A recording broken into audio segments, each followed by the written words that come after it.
Good morning, everyone. Welcome to the September 27th, 2022 meeting of Henderson County Fiscal Court. We are glad you are with us. For those watching online, we're also glad you're with us this morning as well. We will begin as we always do with an invocation, so if you would please stand with me. Dear Heavenly Father, please watch over this body as we make decisions for the good of our county. Please watch over our community and the people in it. Please watch over our first responders and healthcare providers, and also watch over our men and women in uniform both here and around the world. We ask these things in Jesus' name. Amen. Please join me in the Pledge of Allegiance. I pledge allegiance to the flag of the United States of America and to the republic for which it stands, one nation, under God, indivisible, with liberty and justice for all. All right. I love enthusiastic pledges of allegiance. I love that. Mr. Clerk, would you please call the roll? Magistrate Southern. Here. Magistrate Moran. Here. Magistrate Putman. Here. Magistrate McCollum. Here. Magistrate Berry. Here. Ladies and gentlemen, you have before you in your packet the minutes of September 13th, 2022 Fiscal Court meeting. After a period of review, I'll entertain a motion to approve those. So move. Second. We have a motion and a second. Any other corrections, clarifications, or additions? Hearing none, all those in favor say aye. Aye. Any opposed? Okay, we are glad you're with us today, and our first Judges Scholar of the Year is here with us this morning, and we are so glad to have Grace Duncan from Chandler Elementary School joining us, and I'm going to have Grace join me right here. This way, Grace. Oh, this way, Grace. It's all right, follow me. We like that smile. Yes, we do. By the way, she's been smiling for years. I know. She's just a happy person. She's so cute. All right, Grace, we have a special proclamation in her honor for your hard work and achievements. I'm going to have my fiscal court clerk read it right now. Whereas Grace Duncan has been chosen by A.B. Chandler Elementary School to be the recipient of the Judges Scholar Award for exceptional efforts in both academics and school activities. And whereas Grace's hard work and dedication in making the most of educational experiences and developing positive relationships with teachers and other students will lead to future success. And whereas success is measured in many different ways, whether it be passing a test, scoring the winning point, achieving a particular goal, or taking the necessary steps for overall improvement. And whereas the Henderson County school system could not let Grace's efforts go unnoticed, and whereas the Henderson County Fiscal Court supports the school system and acknowledges these accomplishments as being significant because students, such as Grace Duncan, will be our future leaders. And now, therefore, I, Brad Schneider, County Judge Executive of Henderson, join with the Henderson County Fiscal Court to proclaim today, September 27, 2022, as Grace Duncan Day in Henderson County.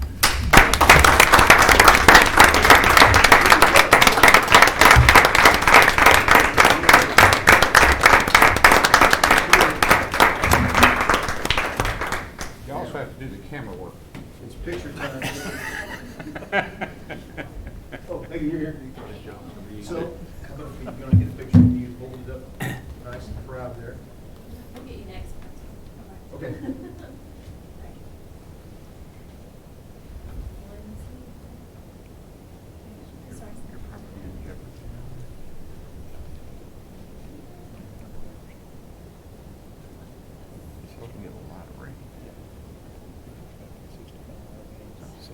Come on, everybody, come on up. Which is mild.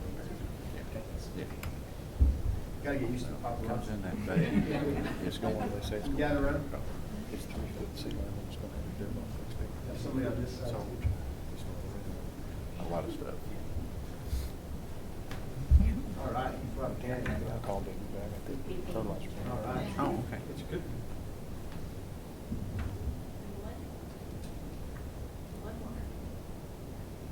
All right.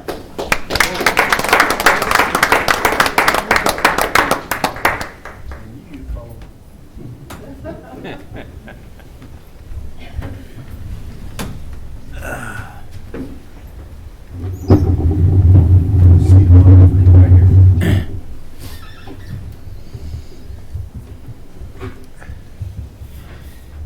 Now, after that exciting experience, you get to witness the utter fascination and fascinating processes of county government firsthand.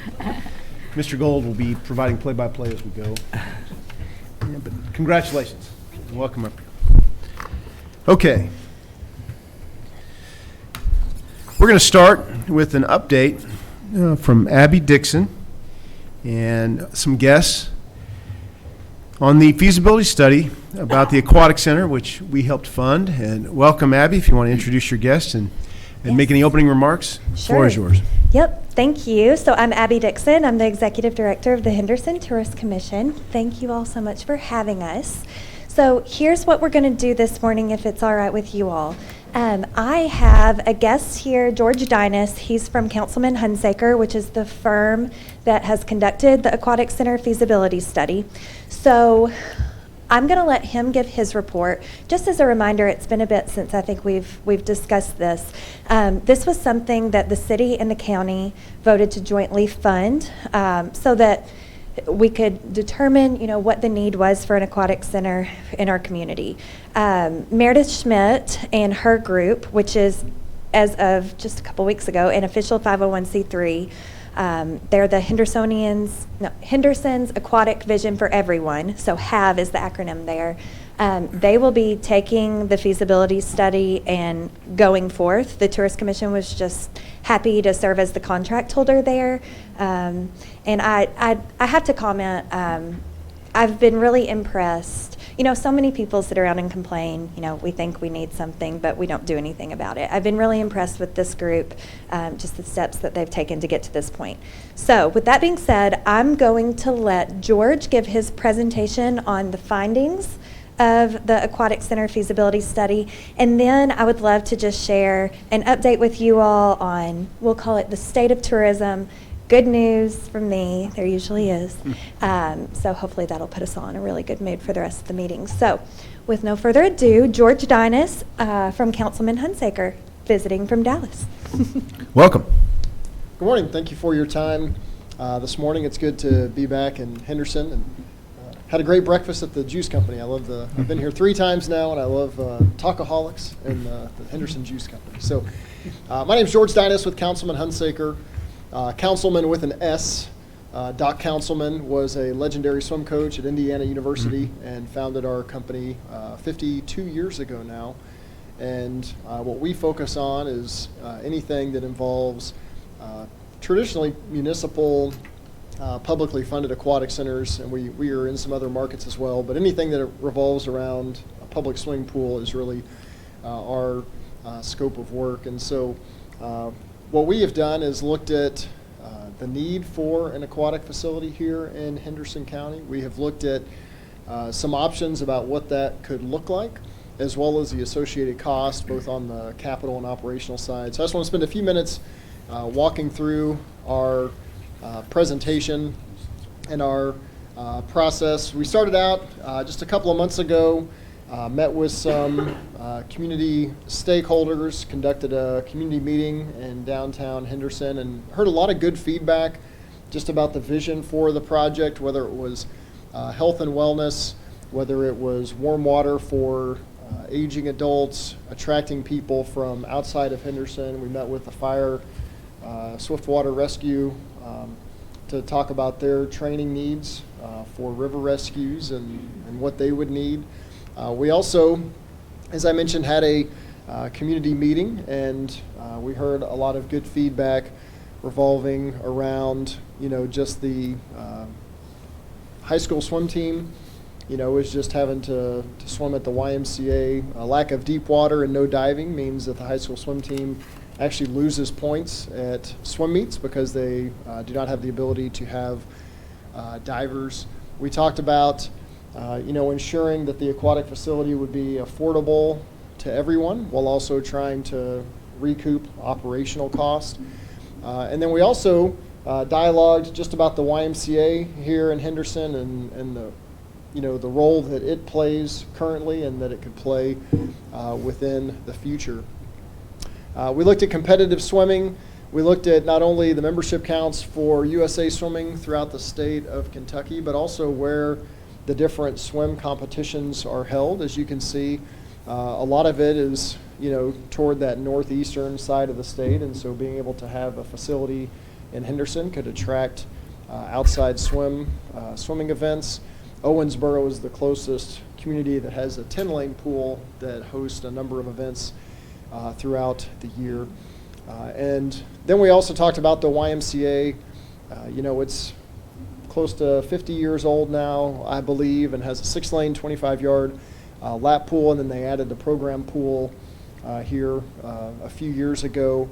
And so we, just talked about how they service right now high school swim, they service community fitness swimming for those in Henderson, and even Union and Webster County, they have some members from there.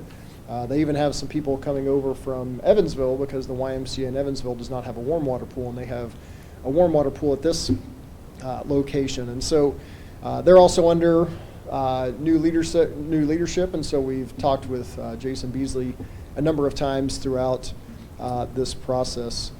And then the other thing we did was just look at the overall market.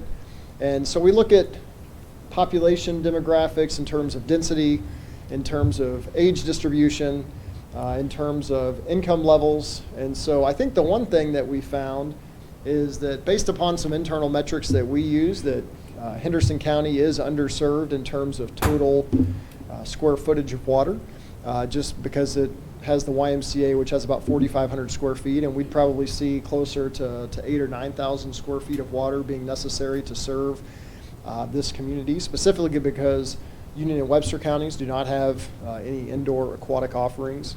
We also found, as you can see by the blue line on the left, that increases as you move over, that there is an aging population here within Henderson, and so being able to have shallow warm water is essential for those people.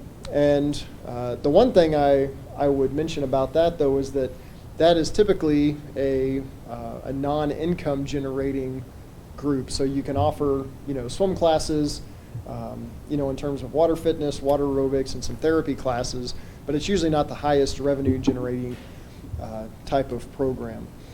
We also looked at, just the fact that if you have daily swim programs, typically those classes are about 30 to 40 minutes for swim lessons for children ages, anywhere from 1, if it's a parent and child class, up to age 14. That those are a little bit harder to support with non-Hendersonians, and so having, people to commute from Union and Webster counties on a daily basis, can be somewhat difficult and challenging to get enough people within those programs. But also adding in those two counties adds another 28,000 people to the population base, and so that there is some opportunity there. And so what we did was we took all of that information and we started to look at, let's enhance year-round programming, let's have access to aquatics, let's attract out-of-market visitors, let's look at what are the additional capacity of water that we would need, and then also what types of partnerships could be explored to make this facility work. And so we developed several concepts for consideration. Just as a size and scale exercise, we have shown these concepts on the baseball fields that are just about a quarter mile from the YMCA. And so we wanted to make sure we incorporated community aquatic spaces. Again, one of the visions of HAVE is to be able to provide swimming lessons, water fitness opportunities, even special events like you see up here. We wanted to make sure that we designed in aquatic spaces that can be multi-use and multi-purpose and multi-generational as well. And so there's some example pictures of some of the ancillary support spaces that could be incorporated within the facility. And the first option that we looked at was a 3-pool option, mainly because we have different aquatic user groups that require different depths and temperatures of water. And so the first option has the smaller therapy pool there within the top right. And so you'll see that right there, this pool right here. And so What that pool would do would be for aquatic rehab and therapy, and it would be specifically if there is a medical partner that is brought on board to, essentially operate that space on a lease basis. And so we've shown the aquatic therapy space. Then we have two other pools. We have a 10-lane, 25-yard competition pool with some spectator seating here for about 200 to 300 folks. And then we also have a shallow warm water program pool that can also double for some recreational purposes. So we have some 20-yard lap lanes. We have some open water area for programming. This pool could accommodate, anywhere from 20 to 40 kids in swim lessons at any given time. It could have a water fitness class of upwards of 40 people. It could have a recreational capacity of probably close to 80 people. And so again, just a well-rounded pools to make sure that we're serving all of the different populations. Here's an example image of what that 10-lane, 25-yard competition pool could look like with the spectator bleachers. Here's that shallow pool, that could have some lap lanes. It has some open water area. It even has a water basketball goal. You can add some other recreational amenities to that. And then here's an example of that therapy pool. Again, this is for that, really, if there is a medical partner involved to run rehab and therapy. One of the other things that we have looked at is the inclusion of what is called Ninja Cross, and this is a way to provide recreational value to a traditional lap pool. And so it's actually suspended above the pool, and it can retract in about a minute and come down. And so you can see there, it's just great for health and wellness and agility and challenge and competitions. And it's something that's newer on the market, but we've seen several installations so far, and the folks that we've chatted with are very happy with that. And so there's just a couple of views of what that could look like. But we've incorporated that over the lap pool to provide extra revenue generation, in addition to daily lap swim and fitness swimming. The second concept, we looked at a little bit different layout. This time we looked at an 8-lane, 25-yard pool, and then a slightly different layout for the program pool that you see here. We have a water vortex. We're actually showing an elevated hot tub, and then just some open water recreational and program area.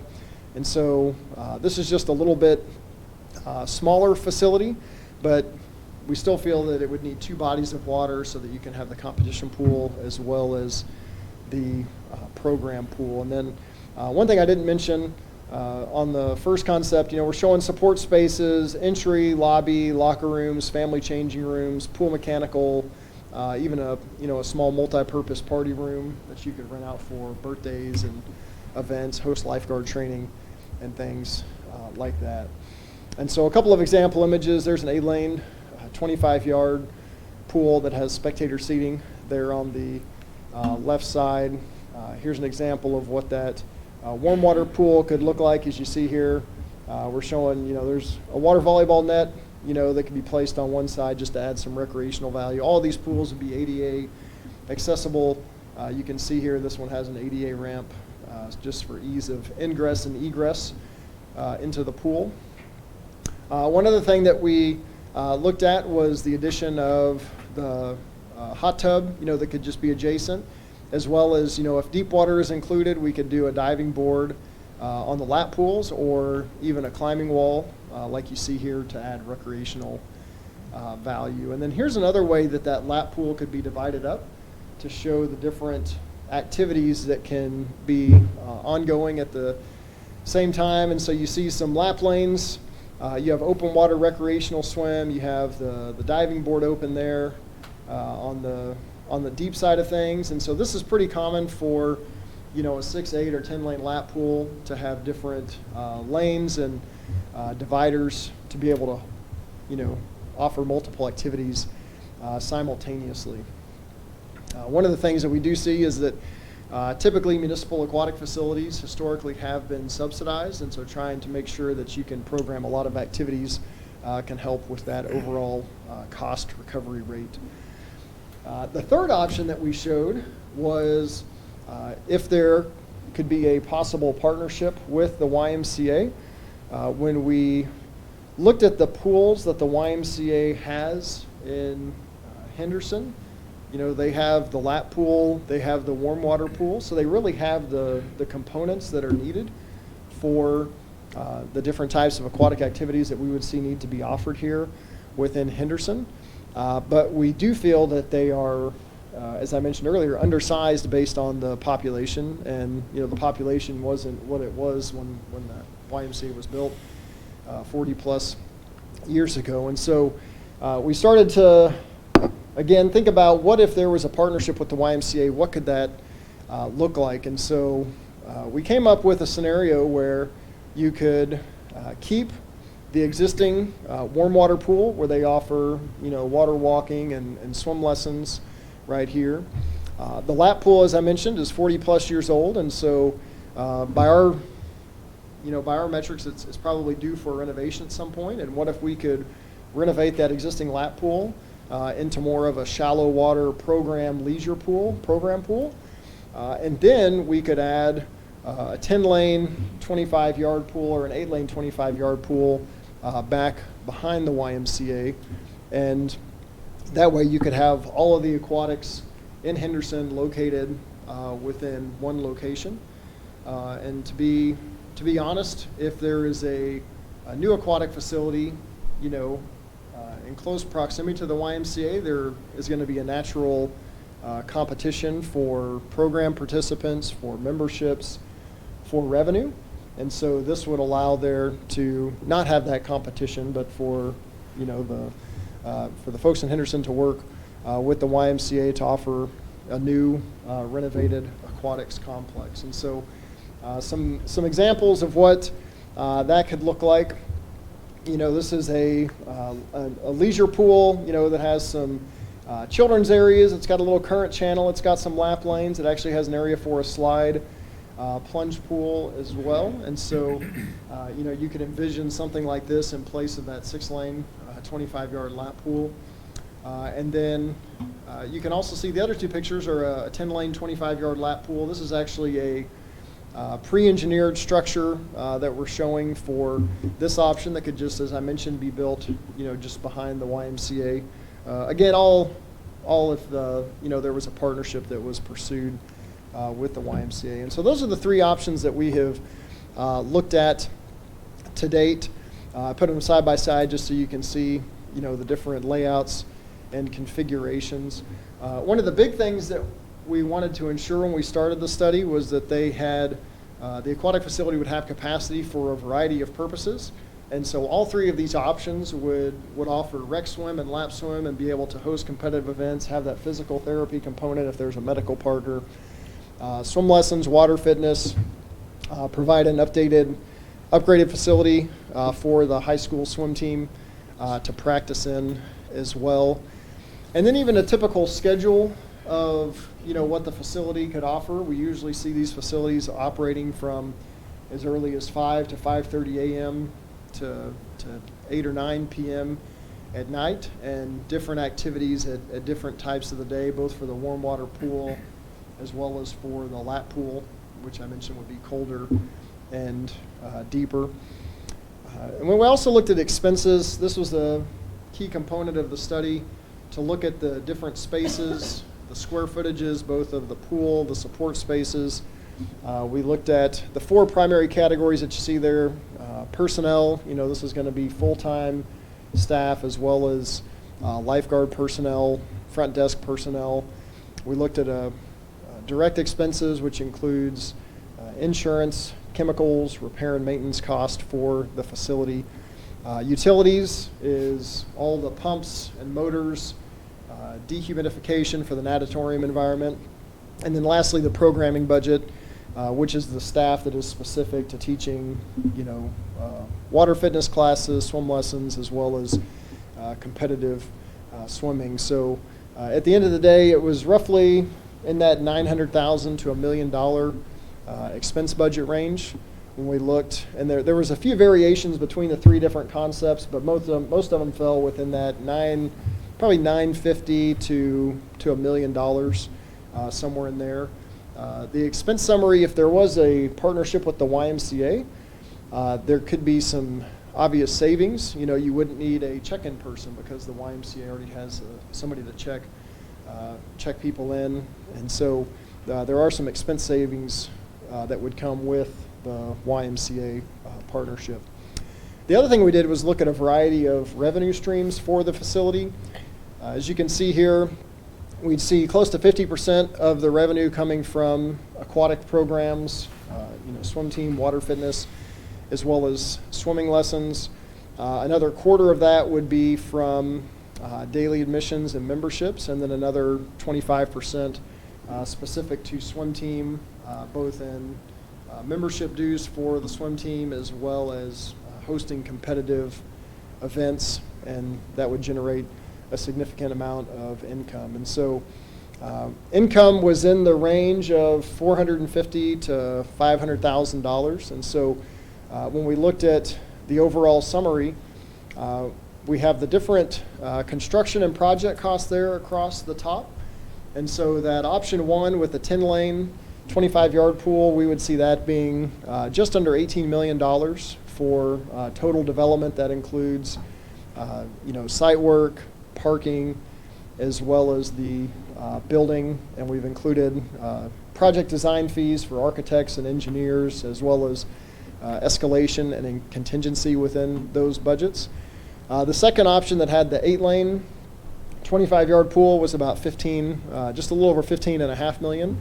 And then the YMCA option was in the range of $13 million. And you can see there the expense budget with the revenue projection. And so at this point, we are showing this facility would have a subsidy of roughly $400,000 to $500,000 and a cost recovery rate of about 50%, upwards of 54%. Again, the YMCA, if the partnership would be formed, there would be a lot more in-depth analysis to be conducted, but at this point of the study, we haven't taken that next step yet, just because it's still in the hypothetical range of, let's look at this and explore what a partnership could look like. And so, just to summarize, we've definitely seen partnerships work, both with YMCAs as well as municipal government. So we worked with the Kingsport, Tennessee YMCA a number of years ago. The YMCA, you literally walk in the front door and the aquatic center is on the right, the YMCA is on the left, same check-in desk. The aquatics is operated by the city, the YMCA is operated by the YMCA, and the YMCA gives 10% of their membership revenues to the city for the YMCA members to have access to the aquatics side of the facility. And so just a good partnership where the YMCA didn't necessarily want to take on the aquatics, and the city was well suited to run the aquatics operation. And so that's one partnership potential that could happen here. If the YMCA doesn't want to be in the aquatics business, you could have that split facility and split entities, but they operate together with a joint, essentially a joint use agreement. We've also seen this in Edmond, Oklahoma, where it was a city school district and YMCA facility, where the YMCA built and operates the YMCA portion as well as the entire facility. The school district paid for the competition pool and then contributes, I think, $50,000 a year for maintenance and use.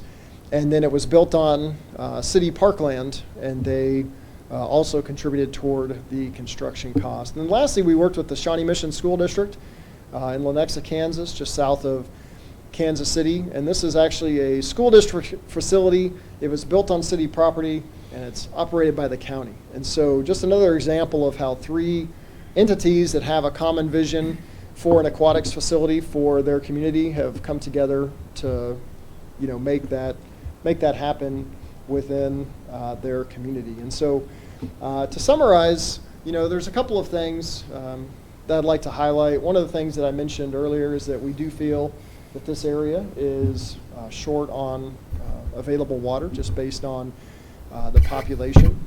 When looking at incorporating either an 8-lane or 10-lane aquatic facility, we could definitely see that there would be the ability to host competitive events within Henderson and draw people from outside of the community, that would come and stay here and eat here and fill up their car with gas on a weekend. We probably see that, probably in the realm of 2 to 4 weekends per year that would be the case.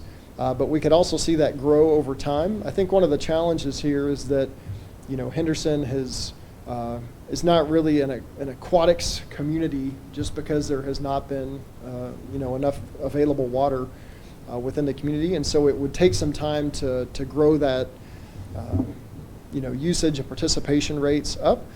But once you get there and you have a good base of a swim team, they can host meets at the facility, which means they don't have to travel outside of Henderson for meets, and more people can travel in. And so, as I mentioned, the development cost for the new facility anywhere from $15.5 to $18 million, with that YMCA facility looking around $13 million. And then lastly, I have their pursuing partnerships with the YMCA, with the county, with the city, the school district, even with Webster and Union counties. Everybody coming together, would definitely help ease the subsidy that we are currently projecting. And so with that, that's a quick snapshot into the last 2.5 months where we've been working here in Henderson, and would love to answer any questions or hear any comments that you may have. Yes? Did any of those 3 proposals have the diving? Yes, yeah, all 3 of these lap pools would incorporate 1 meter and could also incorporate 3 meter diving if needed. Do you know what the membership rates at the YMCA as far as how much that pool's getting used at the Y now? So we did a tour when I was here on the first trip, and so the shallow pool, they had a couple of private lessons going on, as well as a couple of seniors doing water aerobics. And then the lap pool, a couple of lap swimmers, which for 9 o'clock, I think it was probably 9 or 9:30 in the morning that I was there. That's not uncommon to just have kind of a handful of people. What we find is the biggest use times are going to be early morning, and then that prime time later afternoon, but then also the ability to program classes throughout that. But I don't have the specific numbers on number of users per day that they have. So, do you know what next steps will be? Yes, so next steps will be we will finalize our study and provide that to HAV. And from there, it would essentially be, their decision to proceed with fundraising for the facility, to start to talk about the different partnerships that could take place, and then see where those lead them in terms of bringing a new aquatic facility here. Any other questions? Thank you very much. Very interesting. Great. Appreciate it. Abby? Needless to say, I have learned a lot about aquatics over the past few months. I keep telling George none of these concepts have a lazy river included, so I'm a little disappointed on that. I have a few handouts for you guys. I'm just going to pass them around.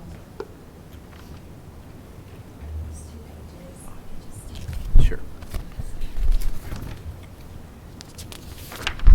So every year, the Kentucky Department of Tourism contracts with Tourism Economics. This is a firm out of Toronto.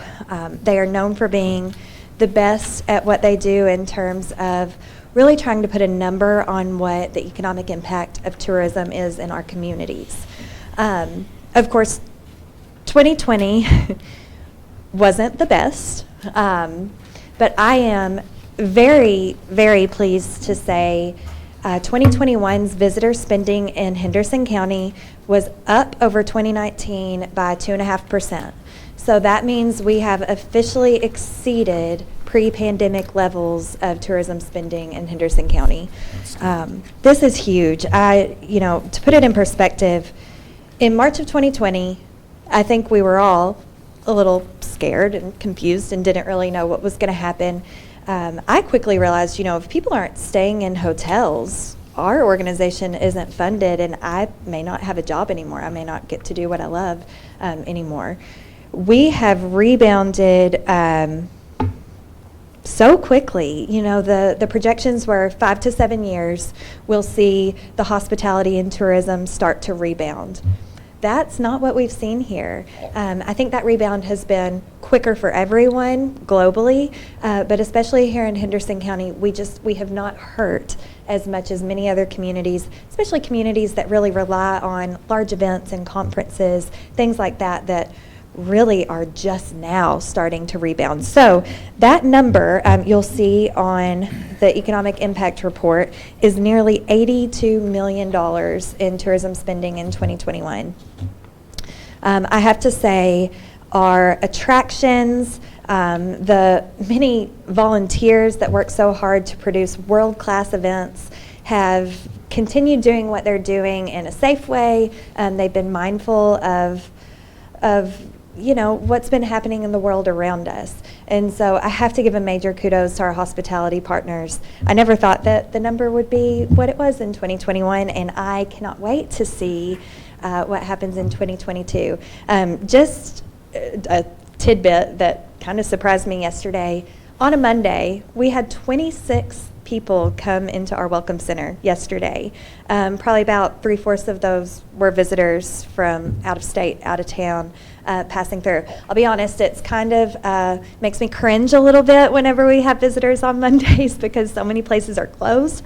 But I think as we see more of a demand, might see our businesses staying open on Mondays. The visitors are here, and they want to experience all that Henderson County has to offer. And so this is just really good news. A few things that I wanted to just briefly touch on. I think some of the things that we do are really visible in the community, right? So we operate our Welcome Center. We give grants to events and attractions that we know are bringing in visitors. You might follow us on social media, so you see our social media posts. But as a destination marketing organization, so many things that we do are not meant for our locals to see. I think if our locals were seeing them, we probably wouldn't be doing a very good job at attracting visitors. So some numbers from fiscal year 22 that just have me tickled pink. So we produce an annual travel guide. We have a hard copy and then a digital version as well. So in fiscal year 22, we distributed nearly 7,500 physical travel guides in state welcome centers and then along interstate routes that we strategically purchased placement. And we started doing things a little bit differently with our digital guide. So we used to send out bulk mailers, and obviously that just wasn't the best way to be doing this now that email is so readily available. So whenever we get a request through our reader response programs, we're now providing essentially concierge service to folks who have specifically said they're interested in learning more about a visitor experience in Henderson. So we have one staff person that sends an email. Hi, Steve. I got your request for our travel guide. Let me tell you a little bit about Henderson, what's going on in the next few months, some things to really be looking for, and attached is a version of our digital travel guide. To my knowledge, we're the only tourism commission in the state that's handling it that way. What it allows us to do, we see why visitors are interested in Henderson. We have a conversation, we're making personalized recommendations, and we know that we're able to move folks down the pipeline more than if they're just getting something in the mail maybe a month later when we have the appropriate number for a bulk mailer. So I'm really, really proud of that. We contacted over 4,800 potential visitors in fiscal year 22 with that digital guide. Aside from that, we manage hendersonky.org, which is our website. We saw 71,110 unique visitors in fiscal year 22, and we distribute a monthly e-newsletter. Right now our distribution list is a little over 8,100, and our open rates hover between 18 and 22%. Industry standard is 14%, so we are well above the mark there. As far as geographic areas that we're really targeting. Research shows that our target markets should be Indianapolis, Cincinnati, Nashville, and then across the state of Kentucky. So we work on placements in those markets to really talk to potential visitors, things like Nashville Lifestyles, Indianapolis Monthly. We're working on some airport advertising in Nashville and Louisville, which I think is really exciting. And one thing that we are celebrating right now is we really lobbied. We came together as an industry and lobbied for $75 million in ARPA funding for the industry, never thinking that we would really get what we asked for. Well, we did, and I'm actually headed to Frankfurt on Thursday to celebrate that at the Capitol. So we are receiving a large portion of money for our budget in Henderson County that we'll use on some really large-scale projects that we just wouldn't have been able to do without this money. It truly is once-in-a-lifetime money. So I'm excited to make you all proud with what we come up with. I think in 2023, you'll see the release of what's starting right now as a 9-part docuseries, we'll say, kind of episodic content with smaller, like 15, 30-second teasers video. So we're focusing on tourism pillars. We have a really cool video that I just got back from our videographer featuring HandyFest specifically. Agritourism is one. We have some great footage that we've captured already at Kate's Farm. So just everything that Henderson County has to offer, we're capturing in a really professional way with great video. We'll be able to use that to promote our destination to visitors from all over. So really excited about that. Now, one thing that I do want to address, because I have heard, some buzz about it, and rightfully so, the cruise lines. So our river cruises are a huge point of pride for our community. The year that I started, I think we had 7 that year. We had 26 river cruises on the schedule. Well, actually, the river cruise year isn't over. It's gone April to November instead of what we used to see in just June and July. So it's been, to be honest, nuts with our river cruises in the best way possible. So you all have probably seen the headlines that Evansville has attracted American Cruise Lines, so that's the American Heritage. And I just wanted to touch on that and kind of what that means, because I think we hear, well, we lost our riverboats. But in actuality, there's a lot more to the story there. So we have a lot of royalty of the river, so the Countess, the Duchess, all of this. So it's kind of hard to keep up with. So I created a nice little flow chart for you guys. So we work with 2 different cruise lines. The American Queen Steamboat Company, which is the Queen, the Duchess, and the Countess, and American Cruise Lines, which is the American Heritage. That's a rebranded version of the Queen of the Mississippi that we've welcomed for many, many years. So on our schedule, when I say we had 26 on the schedule, 20 of those are American Queen, see, I even get tripped up, American Queen Steamboat Company cruises, and 6 were American Cruise Lines. So obviously 20 versus 6, the relationship with American Queen is much more important to us. So the American Queen will continue docking in Henderson. We are not losing that steamboat. The American Cruise Lines, American Heritage, moved their dockings to Evansville, Indiana, or maybe Kentucky. We'll find out. Okay, so the comparison between those 2 cruise lines. So American Queen, those are the passengers that you guys see in our community. They're shopping at our stores. They're kind of wandering around on their own. We've had some great experiences with premium tours at Ellis Park. They got like a up close and personal horse tour, which was just incredible. Got 5-star reviews all the way around. We've done a bourbon experience with Casey at Hometown Roots.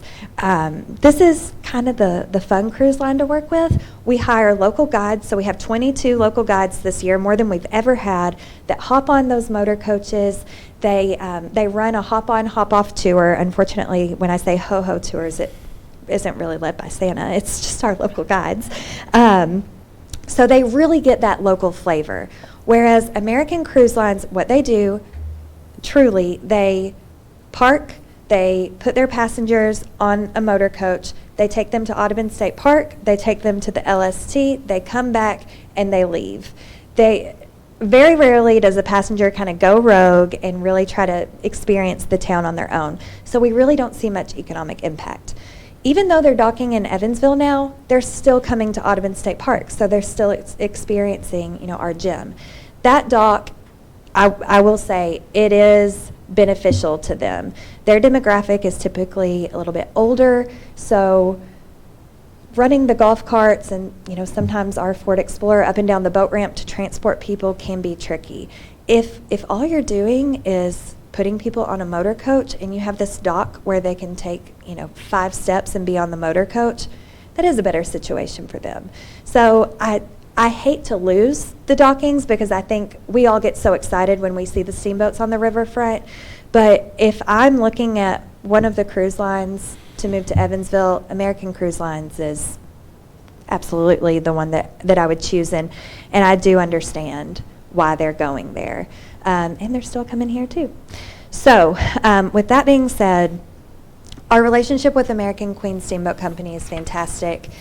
I feel comfortable saying this publicly because I think my counterparts would tell you this too.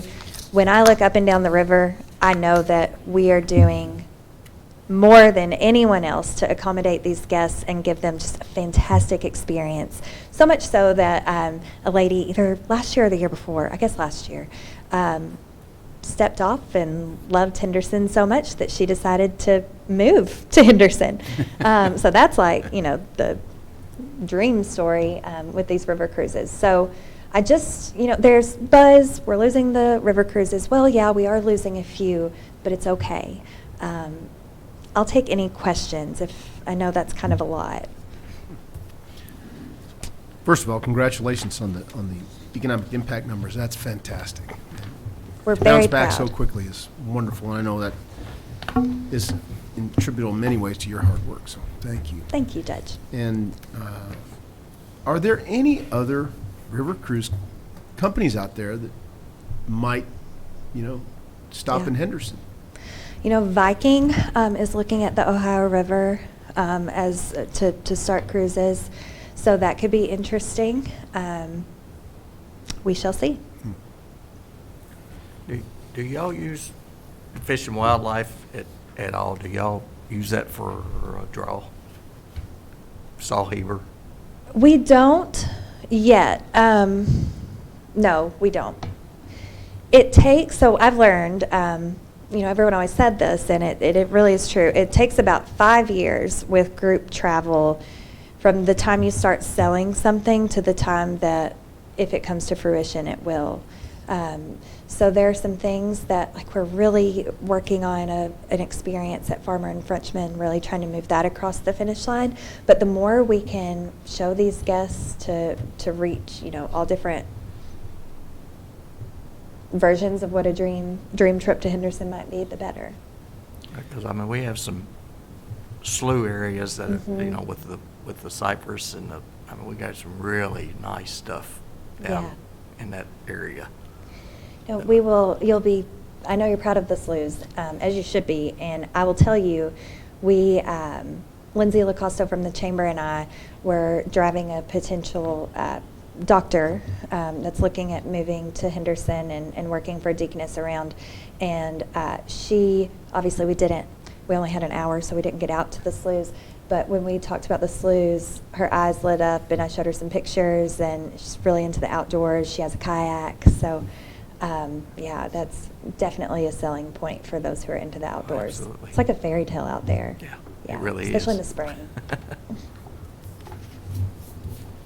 Any other questions of Abby? I was just going to say, we did have, as far as the riverboats go, we had the first year, I think, ever where the Handy Festival and riverboat docking happened at the same time. It was awesome. That had to be, I assume that was something real special for the folks Absolutely. there. Was the feedback good? The feedback was great, and I might be tattling on someone, but the folks that were manning the VIP area at Handy Fest, they let all of our river cruise people in VIP, which was really, they felt like they were getting something special. So it wasn't just the visitors, like the guests that enjoyed it, the crew.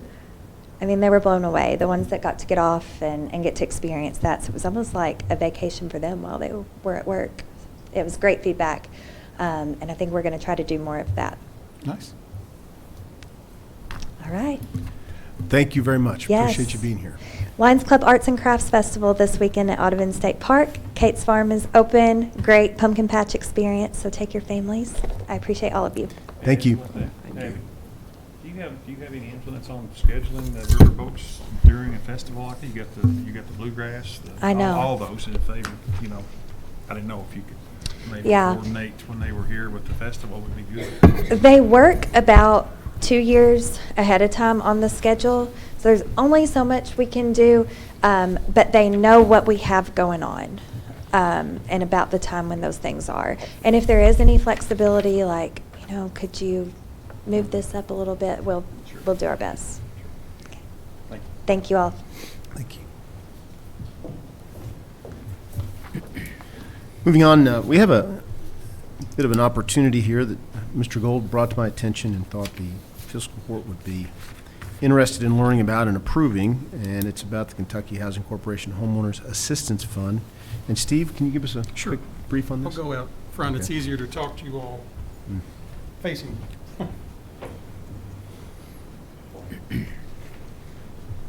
So as has been mentioned another time or two earlier today, that ARPA money that went to the state is starting to get divvied out in different ways. And one of the things that the state has done is they've created a Kentucky Homeownership Protection Center. And that's through the Kentucky Housing Corporation. And they've created something they call the Kentucky Homeowner Assistance Fund.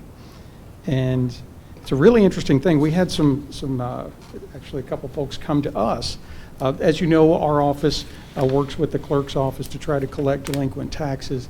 And as part of that, we set up payment plans with folks. And we had some people that had some payment plans that got word of this program, and we started investigating it, and they qualify, and we're working with this program. But in order for the funds to flow, we'll need approval from fiscal court to accept it. It's really a pretty interesting thing. It'll pay up to 100% of an eligible homeowner's mortgage payments, up to 6 months of it. Mortgage-related expenses, liens, property taxes, insurance, and past due utilities. Up to $35,000 for a household if they qualify. In order to qualify, they have to have a loss of income due to COVID, an increase in expenses, an illness, or be caring for others. They have to have an income of less than that of 150% of the area median income. For Henderson County, for a family of 4, that's $114,000, $114,150 for the household. So that's a whole lot of Henderson County that qualifies for that. For a 2-person household, it's a little over $91,000, and 1-person household, it's right at $80,000. So a whole lot of Henderson County would qualify for this. And it's a one-time thing if they qualify. It will pay all of their back taxes that were attributable during that time period. If it's from 10 years ago, they're not going to pay it. But it is a pretty good program, pretty good opportunity for people that can show that they had either a loss in income or an illness that kept them from being able to work during COVID. So my request is to get a vote from the fiscal court to formally enter into an agreement with the Kentucky Homeowner Assistance Fund to accept that money. In reality, if anybody off the street just wanted to come in and pay somebody's taxes, we would take that. I'm not sure why they necessarily want us to sign an agreement and say we will take their check, but I think it's my recommendation that we sign an agreement saying we'll take their check if they want to pay somebody's taxes. Any questions? Who's going to facilitate this? Well, it's run through the Kentucky Homeownership Protection Center through the state, and they determine whether or not somebody qualifies. There's a website, I believe it is protectmykyhome.org. And anybody watching on Facebook, if you think you may qualify, protectmykyhome.org. Right. So basically, our role will essentially be to give accurate payoffs for the delinquent taxes and accept a check, and then we get it over to Renice's office. So I move we seems accept pretty the good check. for us. Second. We have a motion and a second. It's a good program for people, hopefully help them meet their obligations and make sure we're whole too for the tax revenues. Steve has done a great job with trying to work with people and let them make the payments, because what's that's kept from happening is letting them get sold at the courthouse door, and Renisa, I guess, can tell you what, it's almost like usury. I mean, what do they charge for the attorney for writing the letter? It's like $300 or $400. So you got a small tax bill, and the people, and we've had some, a widow or somebody that's just lost somebody, and then next thing you know, their $300 tax bill's now $2,000. I mean, it's just, it's terrible. But, so I support this. Any other questions of Steve? We have a motion and a second. All those in favor say aye. Aye. Any opposed? And that would authorize Brad to sign the Form. Yes, thank you. Yeah. Next, Nancy Watkins. We are updating our solid waste 5-year plan. We do not need to have a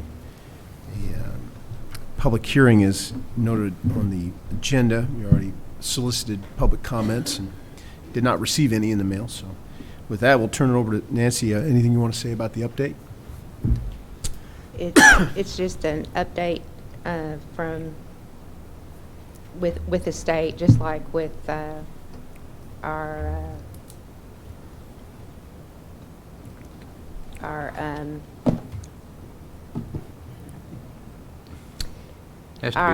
annual report. We have to turn that in every year. To not turn it in, it would affect our grant status, and it explains what we are and what we're not going to do as far as recycling and solid waste. So the 5-year plan basically carries on our current processes, our current abilities, and again, something we have to file with the state to be eligible for the various grants we get every year. And do we need to approve this? Yeah. Yes, we need a resolution to approve it. And we have one. Okay. A resolution adopting the 5-year solid waste plan, management plan, 2023 to 2027. Whereas Henderson County Fiscal Court is required by KRS 224.43-340 and KRS 224.43-345 to submit an update of the area solid waste management plan.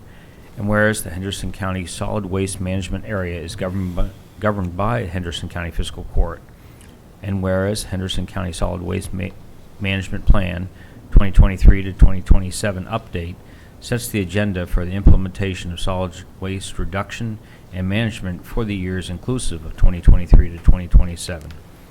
Whereas a public comment period on the Henderson County Solid Waste Management Plan 2023 to 2027 update was conducted in the county on September 27, 2022. Now therefore be resolved by the Fiscal Court, County of Henderson, Commonwealth of Kentucky, that the Henderson County Fiscal Court hereby adopts the Henderson County Solid Waste Management Plan 2023 to 2027 update and supports the action plan, implementation plan, and other associated activities. Do we have a motion? So moved. Second. Thank We have a you. motion and a second. Thank you, Nancy. Keep up the good work.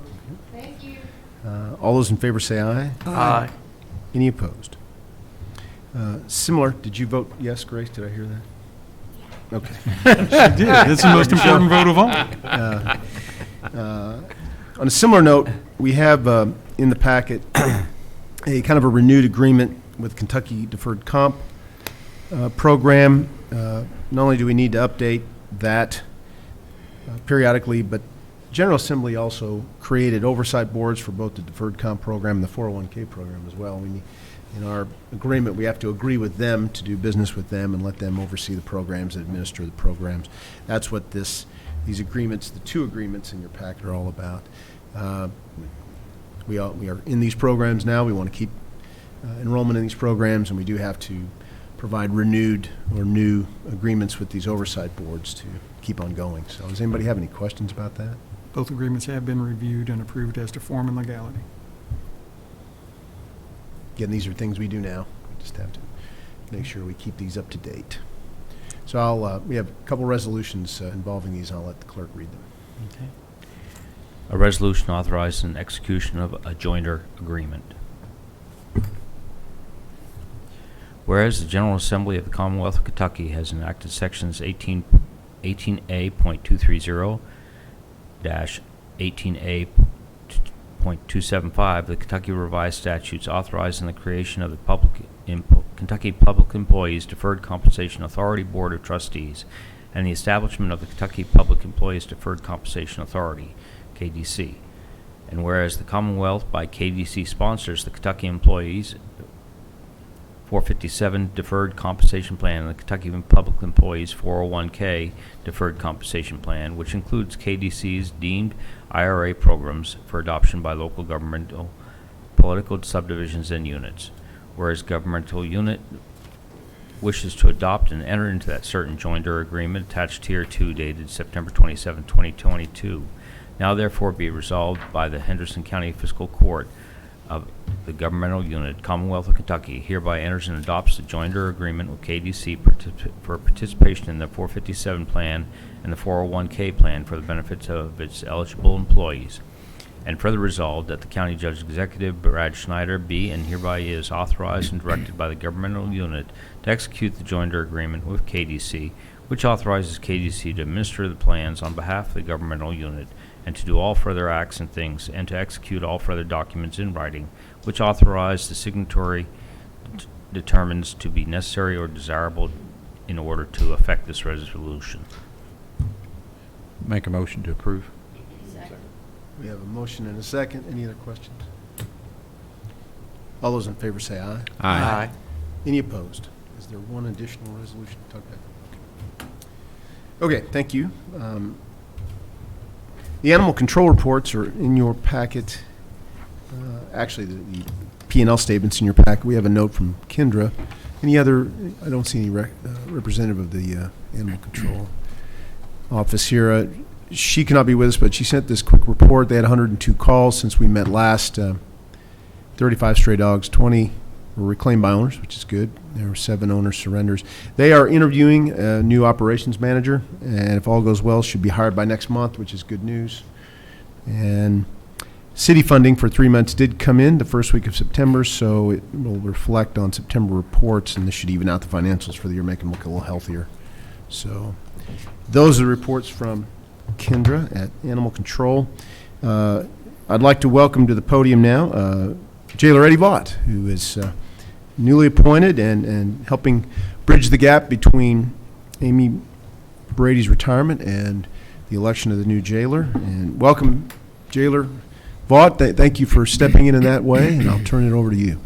Thank you for the appointment, Judge. Thank you, ladies and gentlemen. Good morning. Morning.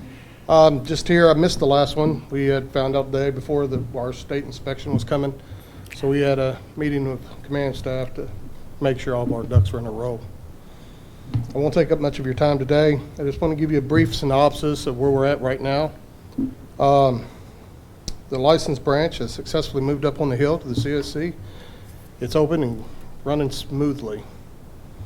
The training building should be completed probably in the next couple of days as far as painting and touching up, getting it back to where it was, and we'll be ready for get our training back on schedule correctly, and also for our health screens coming up in October. We done talked to Penny and them, and we got that up and going. We're ready for our state inspection. Always stay, Ron Harrington used to always say, stay inspection ready, so we are. I am happy to report that as of Monday, we are 100% COVID free. We have no positive cases in prisoners and or staff, so knock on wood that maintains. We're not stepping down our protocol yet. We're going to give it another week or so and see where we're at, and if we need to step down, we will. As far as our biggest issue that we have going right now is, as everybody is employees. It's hard to get people. Unfortunately, it's not just us. It's every jail that I've talked to. It's every business, job fairs, everybody from Accuride down to local businesses are having a lot of trouble hiring. Maintain a monthly spreadsheet. I do all that as far as hiring. Just to give you a synopsis since the 1st of July, tell you what we attempted. Since the 1st of July, I've had 156 applicants. Out of those, 115 are unresponsive. We make phone calls, send out messages to no avail. Out of those, we have 41 scheduled interviews. We had 19 no-call, no-show for interviews out of that. But we did have 22 show up, so that's good. Out of that 22, 6 declined the job. 2 said it was too far to drive. 1, his wife said no. And 4 either had something in their background or could not produce a GED or high school diploma for us to validate. Out of those, we did get to hire 9 since July 1. We've had 2 quit and 1 was terminated for other reasons. So, but the deputies there, are working hard every day. They're doing what they're supposed to do. They're going above and beyond every day. Thankful for that, for our deputies, the command staff that I have, who are supporting me during this transition for our new jailer, and everything else is running smoothly. If you have any questions, I'd be glad to try to answer them. So you got 6 out of 156. We got, yes. And that's not counting the couple I did yesterday and today was, I think you could add 6 more to that. And that's everywhere. It's everywhere. It's tough. We're not the exception, we're the rule. I mean, it's everywhere. That's one thing I learned about the job fairs I was going to. I was like, ooh, it's not just me, it's everybody. One thing I really hope you communicate during this kind of transition period, a little bit of an unusual period at the jail, is how much fiscal court supports all the folks who make up the team at the jail, and how much our staff up here wants to help them accomplish whatever you need to accomplish. And you can always call us for things you need, and vice versa. Just please keep sending that message that Yes, sir. we're all in this together, and we will support you however way we can. And I appreciate that very much. I've already come up here and I've asked questions and seek assistance a couple times. So hopefully that communication stays open and we function together as a county. Yeah, good deal. Any other questions of Ed? Just want to thank you, Jailer Vault, for just stepping up and filling that void for us. You're a good man. Thank you, Butch. I appreciate that coming from you. You're welcome. Thank you very much. I've known you for a long time. I wanted to come up here and do that Robert Shaw. You all know me. You know how I earn to live it. But I've been around this and doing this game for a long time. And the cooperation and the support that we all give one another is essential to make it work and make it good. And so I got big shoes to fill. So I got good command staff and good support staff. So I think we're going to be fine until we get to this transition. We appreciate you. Yeah. Well, thank you. I appreciate y'all. And I appreciate you too. If you saw the deferred comp thing that we just approved today, if you could make sure your employees realize they could do the 401k and the 457, they can do both of them. I know we have a retirement system. The new hires are not on the defined benefit plan like the old hires were. Yes, sir. It really will help if they, even if they just put $10 a pay or 15 or 20 and just, when they get a little raise, put a little bit more in. It's incredible how fast it can sort of compound. That's actually part of our hiring process. When I'm interviewing, I always tell them, this is a career that in the long term will pay off. Oh, absolutely. That annual, cost of living wage, that 3%, starts turning from nickels and dimes to quarters and dollars. So, It does, absolutely. And any bit they can put in there, is Yeah. going to assure their future. And I think that's critical to get all, especially younger people, to start thinking like that, because we're so here in the now that we're not really thinking. And I wish I had thought more about that when I was younger. Fortunately, I did have Ron Harrington tell me and set up my 401 for me. He's like, you need to invest in this and this. And so I was fortunate to have somebody like that. So. Well, they're fortunate to have you to be able to tell them and explain it and do that then, because it is so important. And I, like you, wish I'd started earlier. Thank you, sir. Thank you. Thank you, Eddie. All right, thank you. I'm going to go back now. I got a new hire. Good deal. Have a good day, ladies and gentlemen. Good luck. Got to say, that was refreshing. Next, County Clerk, Renice Abner.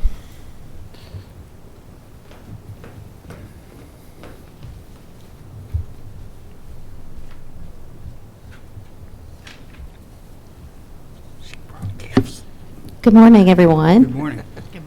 Today, I have my report for the month of August 2022 with excess fees for the month at $208,910.45. And that's about $41,000 more than August of 2021. And the total amount remitted for this month is $339,335.18. And that's up about $118,000 from last year. And the majority of it is delinquent tax sale. We had good participation in that, and we had some companies that paid pretty large, substantial bills. So that's the big increase there. Anyone have any questions about that report? Can I say something about elections? Can I talk about that a minute? Let's approve these first. Motion to accept the. Make a motion to accept. Second. Motion and second. All those in favor say aye. Aye. Any opposed? There you go. Okay, thank you. The sample ballot we received from our vendor yesterday, so it is on our website now for anyone that, you can pass that along. And it's also on our Facebook page today. I don't know if it's happened yet this morning, but it will be today, the sample ballot. So, and did everyone get their postcard? Yes. Hopefully. So I think I've had a lot of good comments about that. Some people wish it was larger, but like me, they can't see as well, so they're getting older. But it does have all the information on it, and so hopefully, we got the word out there in a small way, and we will continue to advertise and do as much as we can to get all the options out there. Thank you. Thank you. Mr. Gold, your payments? Judge, I've got several checks today. First, $324.42 for dental and life insurance. Health insurance, $5,881. Aflac, $181.02. Jail fees collected, $562.50, bringing today's total to $6,948.94, and the fiscal year total to date to $29,343.89. Grace tells me she's never handled almost $7,000, $6,948.94. So could you hand that to the judge? Thank you. So just like when you're a grown-up, you get it for just a minute, and then you've got to hand it to the government. Make a motion to accept. I have a motion and a second. All those in favor say aye. Aye. Any opposed?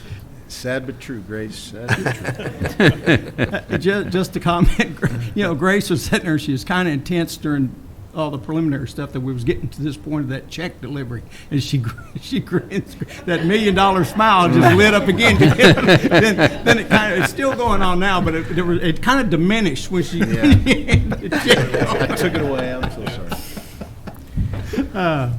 Thank you, Mr. Gold. Next, I'll bring up Treasurer Ryder. We got a second reading of a budget amendment and then some other business.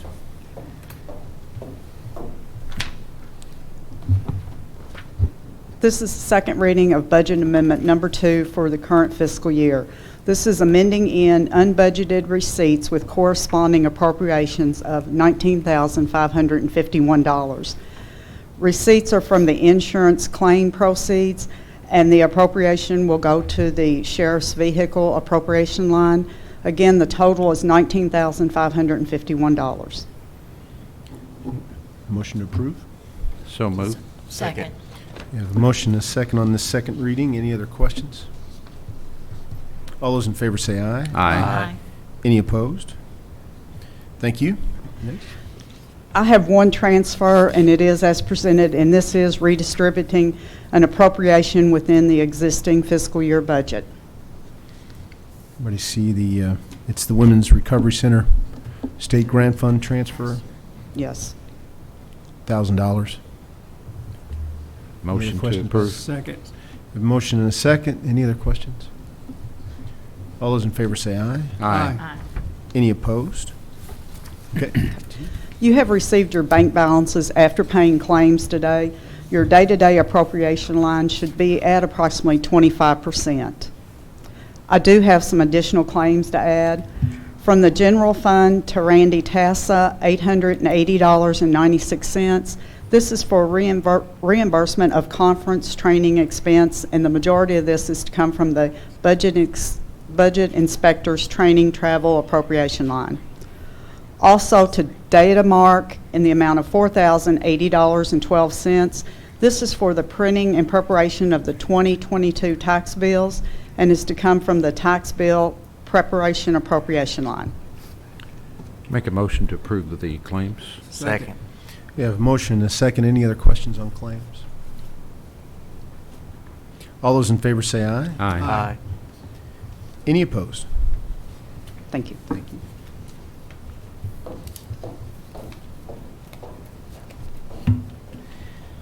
I have no old business except a bit of kind of side business, if you will, if there's a difference. Yesterday, we got in word that the state was wanting to sublease a space in the Judicial Center to the Master Commissioner's office. And I don't have that agreement in front of me, but they sent it to me. I think Steve might have reviewed it. Yes. It's a very simple sublease. They'll be paying rent to AOC, which then pays us to rent the building. So it will not affect our relationship with AOC? No. Okay, So our lease with them says that they're not allowed to sublease without our permission. So Okay. this is them asking that. And for context, I know Magistrate McCollum knows this. The Master Commissioner's office for quite some time has actually rented space over there. There's been a change in Master Commissioners, so it's essentially a new lease that they're doing. But it's nothing particularly new for that building over there. No, it was a space that was set up, I think, for 3 judges, and we didn't need it, so, yeah. So if you don't mind, I know that I don't have the lease contract in front of you, but it's very typical, and Steve's reviewed it, and I'd like... Make a motion to approve. Yeah. Second. And it doesn't require us to sign anything. It's just a matter of whether the fiscal court consents to it or not. We have a motion and a second. All those in favor? Aye. Any opposed? Okay, I don't have any other old business. Nick, any update from the road department?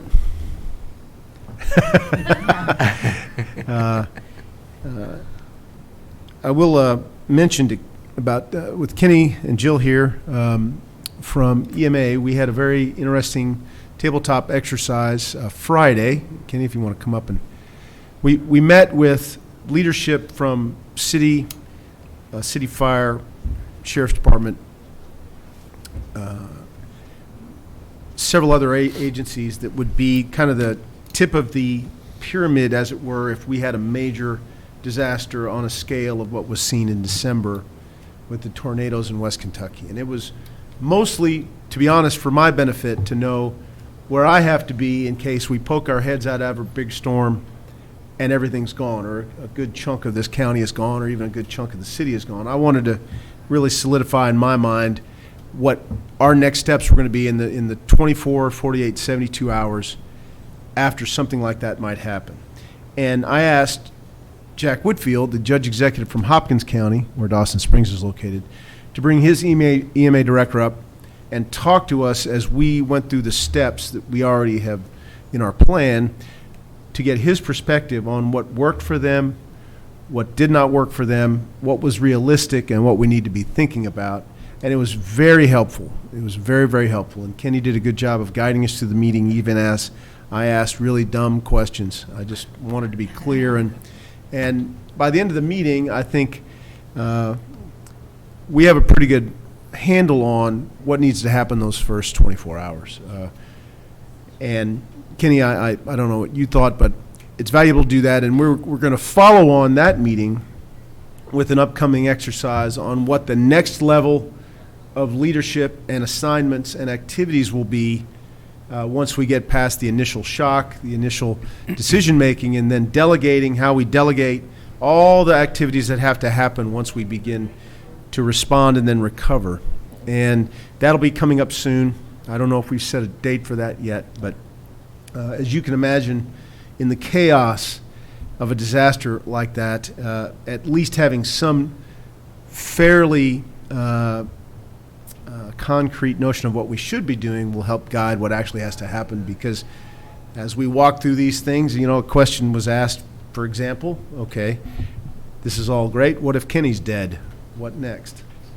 What if I'm no longer here? All those kind of scenarios, and what if the person that we assign to handle volunteer organization dies? And we have that in plans, but, it's one thing to have a manual this thick on your shelf, and it's completely another to really talk it through with the other people who are going to be in the headquarters we set up to deal with it, making these decisions. And so, Kenny, I thought it was very worthwhile.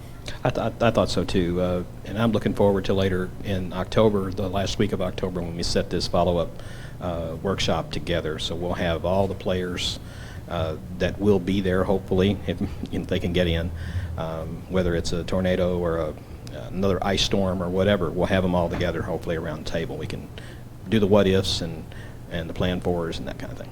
And the one message that Jack Whitfield sent over and over was he'd wished he'd planned better. He never could have imagined having to go through something like that as a new judge, a person new to government, really. And he says he's devoted to doing all he can to help other counties be better prepared than they were. But truthfully, you can't hardly plan for You can't. disaster. And that's why, when we do this in October, all of you, of course, are invited, and I'll send out that invite officially, and we hope that you can have the time to come up and visit with us. But we'll put you at a table by yourself with county government, and we'll give you a little job to do and let you go to work. So, because you'll be having to make decisions too as part of the recovery operation, which is what we're going to focus on. I'm not, in addition to Judge Whitfield, I've also got the EMA director from Muhlenberg County and his county judge, as well as a representative from the Army Corps of Engineers coming out of Louisville, who's the actual director of their emergency management services. They're going to come and help speak with us and with everybody else, so that we get some more perspective on what to expect when it comes down to doing this recovery operation. You'll be interested to know that if I do pass away in a disaster, the line of succession starts with the senior magistrate.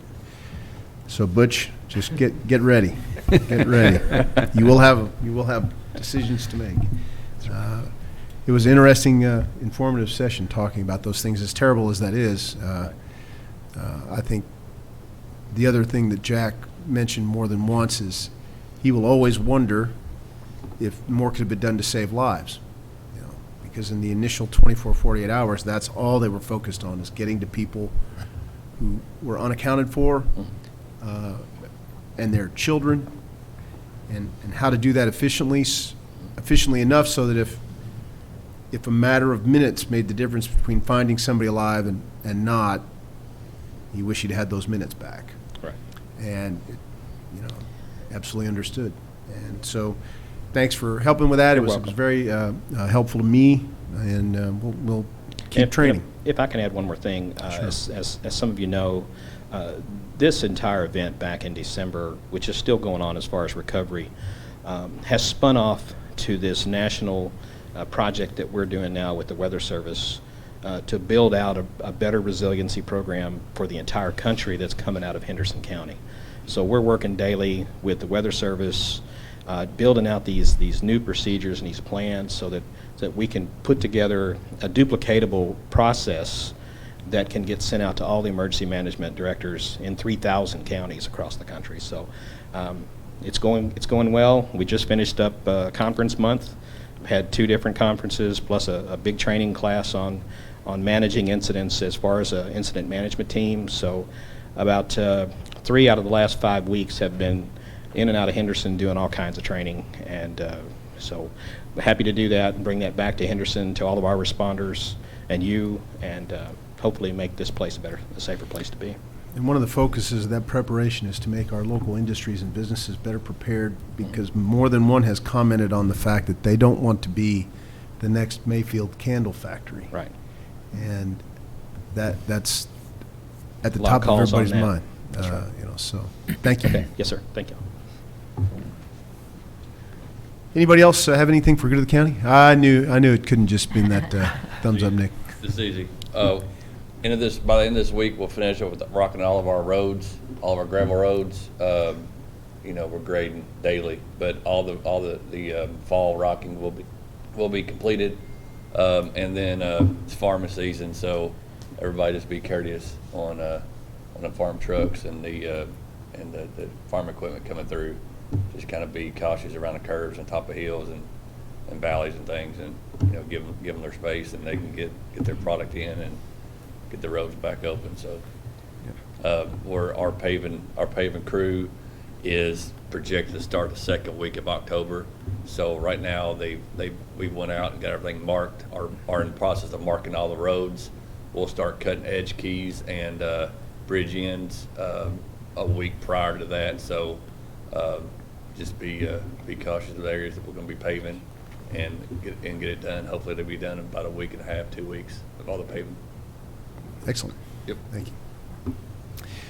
Anybody else for good of the county? Yes, Nancy.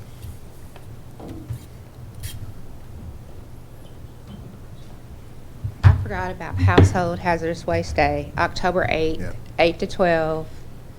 So, like, for everyone to remember that and bring out all your hazardous waste. If you have any explosives, we do not accept that, but you can bring that to me. Too bad, Tim. Too bad. Hey, Nancy, could you run down some examples of what you're talking about in household hazardous waste? Chemicals, if you have sprays that you would use to kill bugs, aerosols, oil-based paint, things like that. The latex paint is non-toxic, so you can actually open up the lid to the paint and let that dry, and you can throw that into the trash. There's lab pack chemicals, and I really don't know who would have a whole lot of that, but you can bring those. Oxygen tanks, propane tanks. You accepting tires this time around too?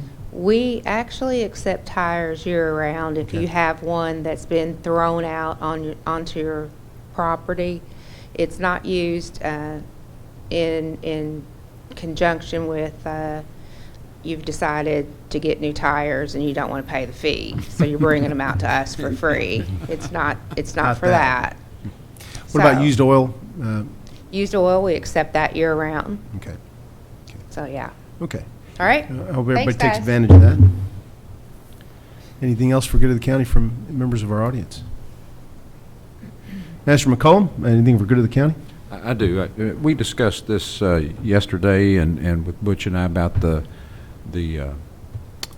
docking station that's put in Henderson County on the Indiana side. It's really convoluted. I think our tax official has contacted them and has told the people said it belongs to the city of Evansville. I don't know. But it is in Henderson County. The GIS map shows it. I went and got a copy of the map down in Renice's office, and it is definitely in Henderson County, as is the bank of that where that's attached. If it was an island, I think I know what we could do, but it's an artificial thing that was made, and so I don't know. I don't know admiralty law. I don't think Steve and we're just sort of don't know. I know the Attorney General got involved with the riverboat. Whenever it was backing up and going back and forth, they threatened to confiscate the boat. So they've dealt with some of these issues before. And so Steve and I talked that it would probably be a good idea if we just wrote the Attorney General and asked them to investigate and tell us what they think we need to do. And maybe also write a letter to the Revenue Cabinet and tell them that they were, they were selling things in Henderson County, and I'm assuming they were collecting Indiana state sales tax, so that would be an issue for the Revenue Cabinet to talk to Indiana and see where we go from there. I'd make a motion that we write those two letters. Yeah, second. We have a motion and a second. Any other questions about that? Steve, any thoughts? Makes sense. As Charlie said, the river legally complicates things because once you're on water, then there's a type of law called admiralty law, which the joke in law school is always, no matter what the rule is, it's except in admiralty, because there's a different weird rule for everything. Because you can imagine when a lot of these laws are being created, one of the primary means of moving goods in America, and early America in particular, was along the rivers. So they had all these special laws that have been created for both, coastal areas and river areas. So the law that applies on there once something is floating is not always the state law. Sometimes there's particular federal laws that apply. So particularly with regard to taxation, they didn't want one law to apply as a boat's floating down the river, and then they hit another place, and so different laws would apply. So there's some federal preemption in some of that. Now, when it comes to something that is land or close to it, I think it's obvious and has been determined by the Supreme Court that Kentucky owns things north of the threat of the stream. And that's clear and been set in stone by the Supreme Court. Now, what that actually means with regard to this particular project is a whole different thing that could be pretty thorny, and it's something that, as he mentioned, that the Attorney General's office, not this particular Attorney General, but the Attorney General's office as an entity, has been down this road a few times before, and I think it makes sense to get them to maybe dust off that file and see what they've got in that research and provide us some guidance there. Would you mind assisting in drafting those letters? Happy to do it. So we have a motion and a second. All those in favor? Aye. Any opposed? Thank you. Anything else for good of the county? Everything's Master- good in Henderson County, thank you. And All your roads. all my roads are paved, and ditches are clean, and thank the city for taking care of those things. Master Barry? Thank you, Judge. Grace, are you bored yet? You want to come back next? You want to come back in 2 weeks and listen again? But a family and folks out there with a smile like that, she's going to go places. I'm telling you, she's good. She smiles even though she was bored. See, that's good. And I know your family's proud of you. I know your school's proud of you. I know your classmates are proud of you because this is your day. And we talked earlier. You go eat lunch. Who's taking you to lunch? Oh boy. Yeah, get him good. Two desserts. Oh yeah, Two desserts. Get him well. Thanks, Nick, for the work on the blacktop and all the stuff. Thank everybody, Kenny and Jill and Nancy and everybody. I don't want to leave. But I think we're good. District 1 is moving along. My roads are not as good as Charlie's, but that's okay. We're working on them. And that's all I have. Thank you, Judge. Mr. Gold? Judge, things are good in the county attorney's office, just like the rest of the county. Our county government is not without challenges, but we are able to handle them and deal with them in a way that has been cooperative. And I really, the way county government has been working lately and facing some of the challenges and curveballs that have been thrown at us is something that is really impressive to see, and we've got a really good team tackling some of these issues, and that's what really helps it happen and makes things go smoothly. Like even when Abby was talking about how things were going just in tourism compared to other counties, Henderson County always finds a way to try to do a little bit extra and do whatever it takes to get the job done, and that's something that it's just I'm proud to be a part of a team that does that. So thanks to everybody that is part of getting that done. And Grace, you may be bored, but I tell you, you've been the most engaged scholar that we've had in quite a while. And first of all, I'm glad it's been 2 years since I've had a buddy sitting next to me to make my silly jokes to, because then I just have to think them when they were sitting down there. I couldn't share my silly jokes with anybody. But this is one thing, she's been super engaged. She's voted on a whole lot of the things. She said aye. Now, she didn't say aye to everything, okay? And I think that's important. good. That meant she was paying attention. And it really is impressive to see a young lady that is engaged and trying to understand things. She was looking over my shoulder, looking at these things. She was getting it. I tell you, I feel a whole lot better about the future of our county, and I feel a lot better about the present of our county because we've got young people like you in it. So congratulations. I know you're going to go far. Please remember us when you go and do all these wonderful things in the future. You're not just the future of Henderson, you're the present of Henderson. You're why we do all of this, okay? You're why we want good roads. You're why we're talking about, aquatic centers, things like that. You and people like you are why we think about all these things and try to do this boring but important stuff. So congratulations, and make Magistrate Southard buy you the most expensive thing on the menu, okay? Congratulations. Thank you. Magistrate Putman? Thank you, Judge. Grace, that smile, though, I think we all agree, it's just, it's infectious. It's just, you're beautiful.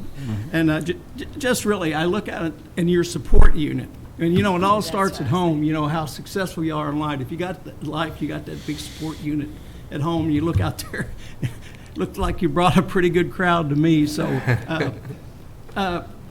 again, thank you guys for having such a beautiful, beautiful child. And I know you'll be successful in life. That smile is going to get you. Plus, you got to be smart. You got to remember, you're the one out of that whole school that's a scholar. So, congratulations again. Judge, all's good and forth. Thank you. Master Moran? Did y'all? What can I say? That's it's true. Everything is true. And I said something to Grace earlier, and I'm really proud of you. We all are. And keep up the good work, for sure. And keep that beautiful smile. I've enjoyed it a bunch. And again, as a retired teacher, I appreciate family and all that they do to support you. And I think, as far as I know, all's well in the 2nd District. Thank you. Magistrate Southard? Well, Grace, the judge made me go last because he knew I was going to take you to lunch and I didn't get to talk. That's the fun part, yeah. So I think everybody said everything, but the roads, the gravel roads are top notch. Thank you. They've done a really good job of getting the roads graveled, smooth. Best I've seen them in a long time. So, good. You're hard to please in that regard. So. Yes. And I'd like to say thank you to Nancy too, because she keeps our county cleaner, and she does a lot more than we give her credit for sure. Thank you, Nancy. And have you thought about where we're going to eat? Oh, okay. She's got it. No hesitation. No. Homers. Yeah. Oh, All right. I like Homeowners. That's Good choice. Good choice. Okay, sounds like we're going to Homeowners. So, all's good in District 3. Thank you. Thank you. Hey, Judge, I got one more thing. Sure. Okay. Sure. Nancy, on the trash, I mean, I'm harp on trash all the time. I know I do, but and I can't help it. But if you have any other ideas about tarping, people hauling trash and things, try to think about that and just let me know or let us know. And I know we've come up with a couple of things that probably not going anywhere, but if you can think of something else, I know the trash is always a problem. I see it all the time. If you can think of something, just let me know. I'm trying. Thank you, Nancy. Thank you, Judge. That's it. Thank you, and it did make me smile to hear Grace back there casting votes. It was kind of fun. I think that's the first time that's happened. But I do think it's a measure of how close attention you were paying. That's fantastic, because it can get boring. Some of this stuff is just not really exciting, but it's got to be done, and I think Steve explained it well, and it's important. I get bored up here sometimes with some of this stuff, but I know we have to do it. So thank you. Congratulations. I don't think it can be emphasized enough that you have to understand the importance of your school leadership looking across the entire student body and picking you to be the Judges Scholar this year. It's the only Chandler student that will be so chosen this year. So it's a huge deal, and it's obviously a reflection of your hard work, your family, and all the great things that are happening in your life. So congratulations. See you back soon. And you need to crush Tim Southard when you go to lunch. Let him have it.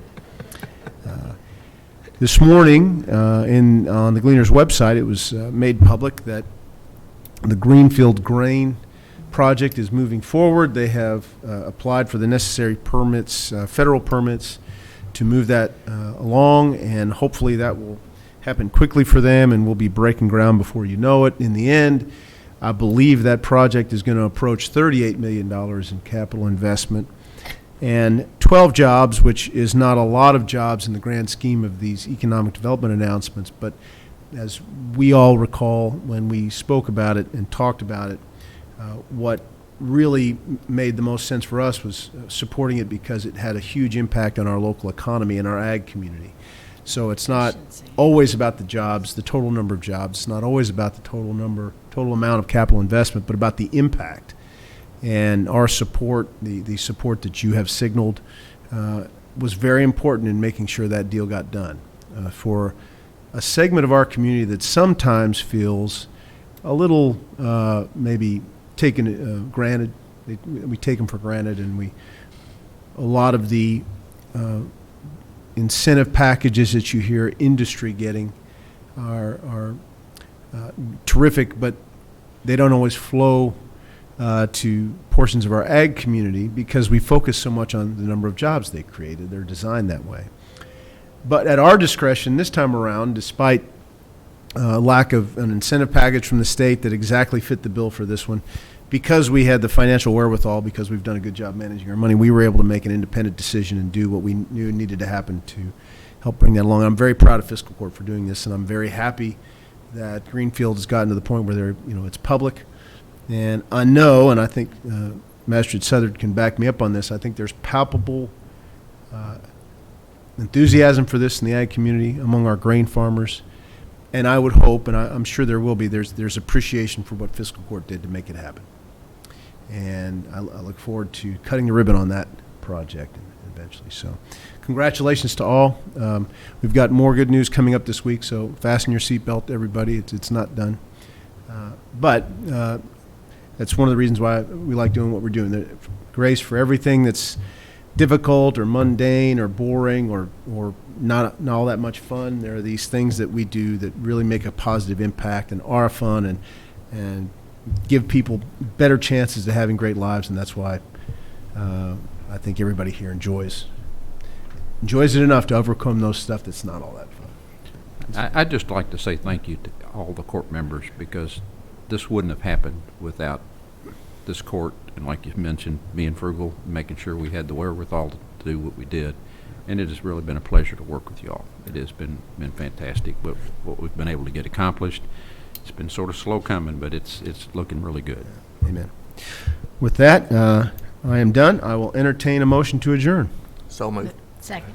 We have a motion and a second, and Grace, all those in favor can leave.